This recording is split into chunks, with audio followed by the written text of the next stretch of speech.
মুহররম মাসে মা বোনেরা বা মহিলারা কষ্ট করে 3টি আমল করুন, যা চাবেন তাই পাবেন। পাহাড় পরিমাণ গুনাহ মাফ হবে, ভাগ্য খুলে যাবে, দোয়া কবুল হবে, আশা আকাঙ্ক্ষা পূরণ হবে।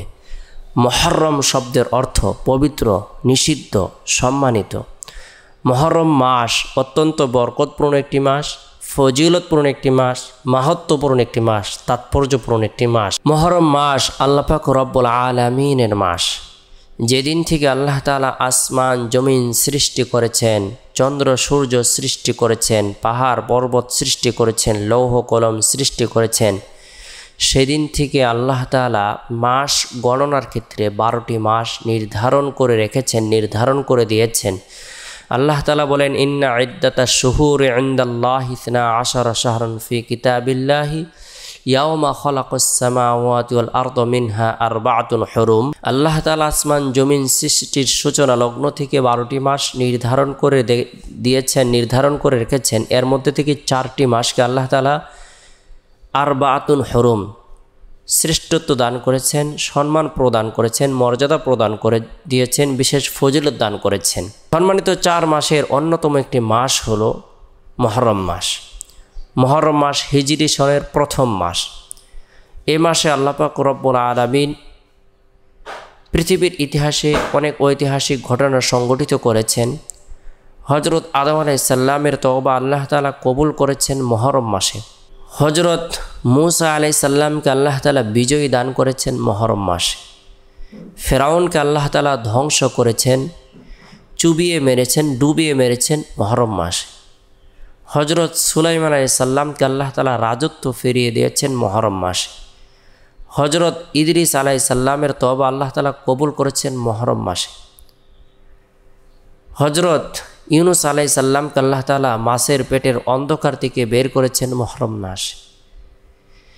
এই মাসে আল্লাহ তাআলা হক এবং হক্কানিয়তকে বিজয় দান করেছেন, বাতিল অপশক্তিকে, জালিমদেরকে আল্লাহ তাআলা ধ্বংস করে দিয়েছেন। বরকতপূর্ণ এই মাসে আল্লাহ পাক রব্বুল আলামিন অসংখ্য অগণিত নিয়ামত প্রদান করেছেন। আসমান সৃষ্টি করেছেন মুহররম মাসে, জমিন সৃষ্টি করেছেন মুহররম মাসে, পাহাড় সৃষ্টি করেছেন মুহররম মাসে, লৌহ কলম সৃষ্টি করেছেন মুহররম মাসে। আল্লাহ পাক রব্বুল আলামিন মুহররম মাসের বিশেষ ফজিলত দান করেছেন, বৈশিষ্ট্য দান করেছেন। রাসূলুল্লাহ সাল্লাল্লাহু আলাইহি সাল্লাম মুহররম মাসের গুরুত্বপূর্ণ কিছু আমলের কথা বলেছেন। আমরা এর মধ্যে থেকে 3টি আমলের কথা জানব, যে আমলগুলোর মাধ্যমে আল্লাহ তাআলা আমাদের চাওয়া পাওয়াগুলোকে পূরণ করে দেবেন। আমাদের জীবনের যত গুনাহ আছে আল্লাহ তাআলা গুনাহগুলো ধুয়ে মুছে নবজাত শিশুর ন্যায় নিষ্পাপ করে দিবেন, ভাগ্যকে পরিবর্তন করে দিবেন, দোয়াকে কবুল করবেন, আশা আকাঙ্ক্ষাকে পূরণ করে দিবেন। 1 নম্বর আমল হলো মুহররম মাসে বেশি বেশি করে নফল রোজা রাখা।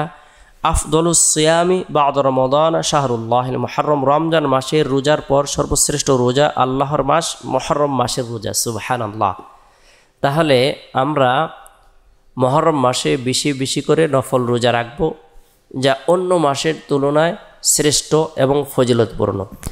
রোজা এটি এমনই বরকতপূর্ণ একটি ইবাদত, যে ইবাদতটি স্বয়ং আল্লাহ তাআলার দরবারে বান্দার পক্ষে সুপারিশ করবে, জাহান্নামের ভয়াবহ শাস্তি থেকে বাঁচার একটি উসিলা হয়ে দাঁড়াবে। আস-সাওমু লি ওয়া আনা আজিজু বিহি। আল্লাহ তাআলা বলেন, রোজা আমার জন্য, আমি নিজে এর প্রতিদান প্রদান করব। আল্লাহ তাআলা নিজ হাতে রোজাদার ব্যক্তিকে প্রতিদান প্রদান করবেন। তাই মুহররম মাসে আমরা নফল রোজা রাখবো বেশি বেশি করে।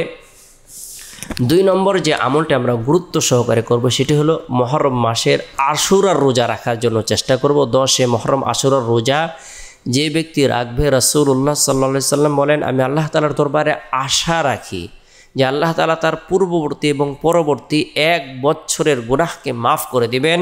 সিয়ামু ইয়াউমি আশুরা ইন্নী আহতাসিবু আলাল্লাহি আন ইউকাফিরাস সানাতাল্লাতী ক্বাবলাহু ওয়া সানাতাল্লাতী বা'দা। আমি আল্লাহ তাআলার দরবারে আশা রাখি যে 10 মুহররমের রোজা পূর্ববর্তী এবং পরবর্তী 1 বছরের গুনাহের কাফারা হবে, গুনাহ মাফের উছিলা হবে। সুবহানাল্লাহ।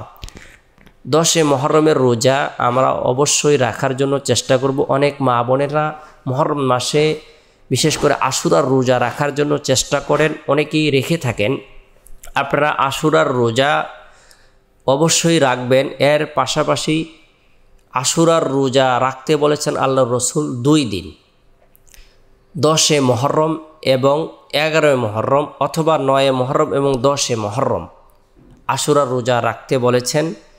ইহুদিদের বিরুদ্ধাচরণ করতে বলেছেন। ইহুদিরা শুধু 10 মুহররম আশুরার রোজা একটি রাখে।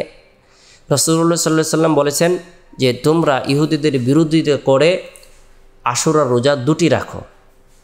তাই আমরা আশুরার রোজা 2টি রাখব। তাহলে মুহররম মাসে 2 নম্বর যে আমলটি সেটি হলো আশুরার রোজা রাখা।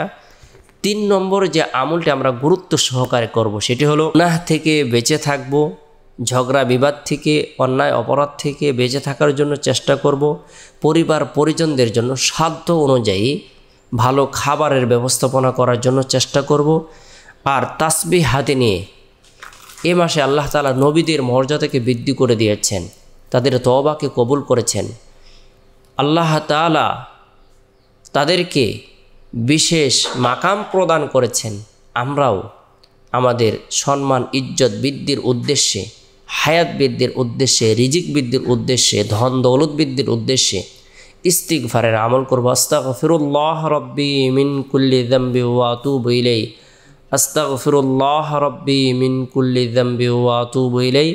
রাসূলুল্লাহ সাল্লাল্লাহু আলাইহি সাল্লামের প্রতি দুরুদের আমল করব। সাল্লাল্লাহু আলাইহি সাল্লাম ছোট্ট দুরুদ শরীফ, উত্তম দুরুদ হলো দুরুদে ইব্রাহিম। যে দুরুদটি আমরা নামাজের মধ্যে পড়ে থাকি সেটি হলো উত্তম দুরুদ শরীফ। এছাড়াও অন্য অন্য যে জিকির আজগারগুলো রয়েছে, সুবহানাল্লাহ, আলহামদুলিল্লাহ, আল্লাহু আকবার, লা ইলাহা ইল্লাল্লাহ, লা হাওলা ওয়ালা কুওয়াতা ইল্লা বিল্লাহ, লা ইলাহা ইল্লা আনতা সুবহানাকা ইন্নী কুনতু মিনাজ জালিমিন, যে কোনো জিকির আজগার আমরা পড়তে পারি। অনেক মা বোনদের মেন্স থাকে মুহররম মাস চলাকালীন সময় বা আশুরার সময়, তারা চাইলে অন্য অন্য জিকিরগুলো করতে পারেন। ফরজ নামাজ ছাড়া যে অন্য অন্য দোয়া দুরুদ জিকির আজগারগুলো রয়েছে তারা হায়াত চলাকালীন সময় আমল করতে পারেন।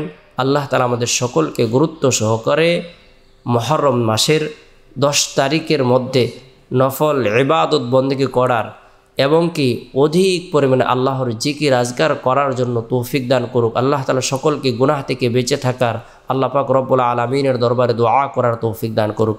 সকলে ভালো থাকুন, সুস্থ থাকুন, সকলে সুস্বাস্থ্য কামনা করে শেষ করছি। আসসালামু আলাইকুম ওয়া রাহমাতুল্লাহ।